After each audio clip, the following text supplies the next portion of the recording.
Online पर electronics products की best deal ढूंढ रहे हो तो उल्लासनगर शिवाजी चौक पर मिलेगी सबसे सस्ती डील, सिर्फ महालक्ष्मी सेल्स पर।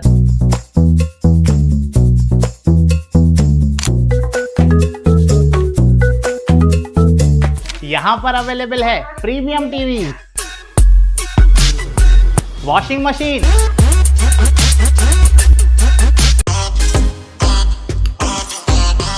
फ्रिज में भी बहुत सारे ऑप्शंस मिल जाएंगे, double door and single door में भी। एसी, एयर कूलर, डिजी कूलर, डीप फ्रीजर, आटा चक्की, laptop, water purifier, home theatre, inverter, batteries. Best offers के लिए विजिट कीजिए महालक्ष्मी सेल्स, शिवाजी चौक, उल्लासनगर 3। उल्लास विकास को YouTube पर सब्सक्राइब करें और बेल आइकन को भी दबाएं। अंबरनाथ तालुका के वांगणी ग्राम पंचायत की सीमा में चाल माफिया को बड़ा झटका लगा है। तहसीलदार अमित पुरी की मौजूदगी में वांगणी में बिना इजाजत बनी चालों को गिराने की कार्रवाई शुरू हो गई है। इसमें 120 से ज्यादा घरों पर बुलडोजर चलाए जाएंगे। इस तोड़फोड़ की कार्रवाई ने वांगणी में बिना इजाजत कंस्ट्रक्शन करने वालों के होश उड़ा दिए हैं। लोगों और ग्राम पंचायत प्रशासन की तरफ से बार बार शिकायत की जा रही थी कि वांगणी ग्राम पंचायत की सीमा में बड़ी संख्या में बिना इजाजत चौलें बनाई जा रही है, लेकिन इस पर कोई कार्रवाई नहीं होने से चौल माफियाओं को कार्रवाई का कोई डर नहीं था। आखिरकार शनिवार को तहसीलदार अमित पुरी ने बड़ी पुलिस टीम के साथ जेसीबी की मदद से यह कार्रवाई शुरू की। साथ ही कल्याण कर्जत स्टेट हाईवे पर अतिक्रमण के खिलाफ भी कार्रवाई की जा रही है। साधारणपणे वारंवार या तक्रारी प्राप्त होत होत्या।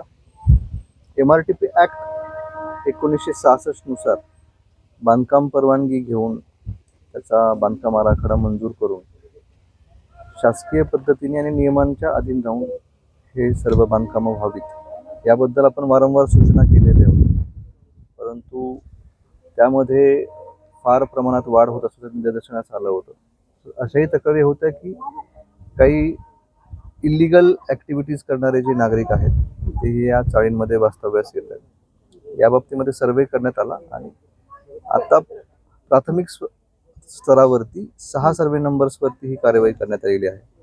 अंदाजे 100 ते 120 चाळींच्या खोल्यात त्यांचं अतिक्रमण निष्कर्षणाची कार्यवाही आज होते। यांना फेब्रुवारी आणि मार्च महिन्यामध्ये कायदेशीर नोटीस देण्यात आलेली होती आणि त्याचे खुलासे मागवण्यात आले होते, परंतु या चाळधारकांनी, चाळ व्यावसायिकांनी कुठलाही त्याचा खुलासा नोटीस आधी दिलेला नव्हता आणि नोटीसची मुदत संपून त्याच्यामध्ये आपण असा त्यांना एक इशारा दिला होता की आपण हे निष्कासन स्वखर्चाने करावं, अन्यथा त्याचं निष्कासन शासकीय यंत्रणेकडनं करण्यात येईल आणि त्याची शासकीय भरपाई वसूल करण्यात येईल, परंतु त्याला कुठलीही दाद न दिल्यामुळे नाविलाजाने आज प्रशासनाला ही कारवाई करावी लागलेली आहे। इथून पुढे वांगणी शहर आणि त्याचा जो परिसर आहे या सर्वच भागाचा इत्थंभूत सर्वे केले जाणार आहे। सर्वे करून त्यांना MRTP अंतर्गत नोटिसेस दिल्या जाणार आहेत आणि जी काही अनधिकृत बांधकामं असतील त्यांची निष्कर्षणाची कारवाई भविष्यात केली जाणार आहे। त्याच्यामुळे माझं तहसीलदार म्हणून सगळ्यांना आव्हान आहे की आपण कायदेशीररित्या अर्ज करावा, परिपूर्ण कागदपत्र सादर करावीत आणि बांधकाम परवानगी करून नंतरच आपल्या जागेचा विकास करावा। इथून पुढेही अनधिकृत बांधकाम करणाऱ्यांवरती अशीच कार्यवाही भविष्यातही केली जाईल याची सर्वांनी नोंद घ्यावी। स्वातंत्र्य सैनिकांच्या जागेवर सुद्धा एकंदरीत बांधकाम या ठिकाणी करण्यात आले, इथे कारवाई केली का किंवा यापुढे केली जाणार आहे? आज ज्या आपण जागेवरती उभे आहोत ही स्वातंत्र्य सैनिकांना नवीन शर्तीने वाटप जागा आहे आणि ती आपण फक्त कृषी या वापरासाठी दिलेली जागा होती। याच्यावरती आपण जसं बघतोय की आज चाळींचं निर्माण करणं चालू होतं, त्यामुळे आपण त्याच्यावरती कारवाई केलेली आहे। MRTP नुसार काही गुन्हे दाखल झालेत का? यापुढे काही कारवाई होणार नाही? यापुढे गुन्हे दाखल होतील, आज आपण निष्कर्षण करत आहोत आणि जर त्याच्यामध्ये जर आपल्याला असं निदर्शनास आलं की इथून पुढेही असंच प्रमाण चालू राहतंय तर नाविलाजाने गुन्हेही दाखल केले जातील आणि त्यांना न्यायालयामध्ये हजर करून त्यांची न्यायिक चौकशी पण केली जाईल। सर, वांगणीत महादेव पाटील नावाचे एक बिल्डर आहे, त्यांनी गृहनिर्माण प्रकल्पाचं काम सुरू केलंय। नैसर्गिक नाला आहे, त्या नाल्यालगतच त्यांनी भिंत बांधली आणि याबाबत शेतकऱ्यांनी आपल्याकडे लेखी तक्रार सुद्धा केली आहे। यामुळे पूर परिस्थिती निर्माण होण्याची सुद्धा शक्यता आहे. तर कारवाई होणार आहे का आपल्या माध्यमातून? त्यांना नोटीस दिली गेली आहे. नोटीसचा पिरियड संपल्यानंतर त्याच्या जो काही खुलासा प्राप्त होईल त्या खुलासाच्या अनुषंगाने शासकीय कारवाई केली जाईल. तर एक शेवटचा प्रश्न, वांगणीचा टाउन प्लॅन मंजूर आहे, मात्र ज्या शेतकऱ्यांच्या जागेतून रस्ता जातोय किंवा आरक्षण पडलेलं आहे त्या शेतकऱ्यांना अजून कुठलंही क्लॅरिफिकेशन नाही मिळालंय की आम्हाला म्हणजे एकंदरीत ही नक्की जागा किती आरक्षित आहे किंवा काय मिळू शकेल का नाही.